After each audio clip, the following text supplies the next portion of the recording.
মাননীয় মুখ্যমন্ত্রী উদ্দেশ্যে যে কথাটা বলছেন যে মতুয়াদের জন্য অনেক কিছু করেছেন বা মতুয়াদের পরিচিতি বা বীণাপাণি দেবীর পরিচিতি লাভ হয়েছে মমতা বন্দ্যোপাধ্যায়ের জন্য, এর চাইতে ন্যাক্কারজনক কথা থাকে না। বরং মতুয়াদের জন্যই মাননীয় মুখ্যমন্ত্রীর পরিচিতি লাভ হয়েছে, এটা জেনে রাখবেন।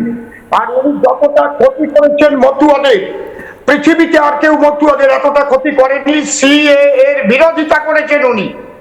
আজকে কোন মুখ নিয়ে উনি ঠাকুর বাড়িতে যাবেন? উনি আসুন, আমি ওনাকে প্রশ্ন করব, আপনি সিএ এর বিরোধিতা কেন করলেন? কারণ পৃথিবীতে এমন কোন দেশ নেই যে দেশে অবৈধ অনুপ্রবেশকারীদের বৈধতা দিয়ে তাদের নাগরিকত্ব পাওয়ার সুযোগ করে দিয়েছে।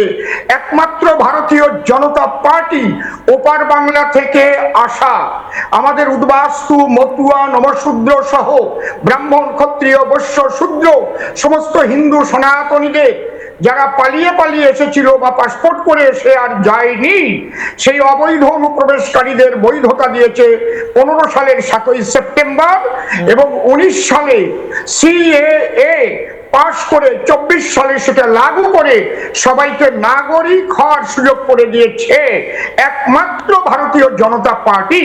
এই সিএ এর বিরোধিতা যিনি করেছেন, তিনি কোন মুখ নিয়ে ঠাকুর বাড়িতে যাবেন? ঠাকুর বাড়িতে যাওয়ার ওনার সাহস নেই। কারণ আমরা প্রশ্ন করব ওনাকে, আপনি কেন সিএ এর বিরোধিতা করেছেন? আপনি কেন এসআইআর এর বিরোধিতা করছেন?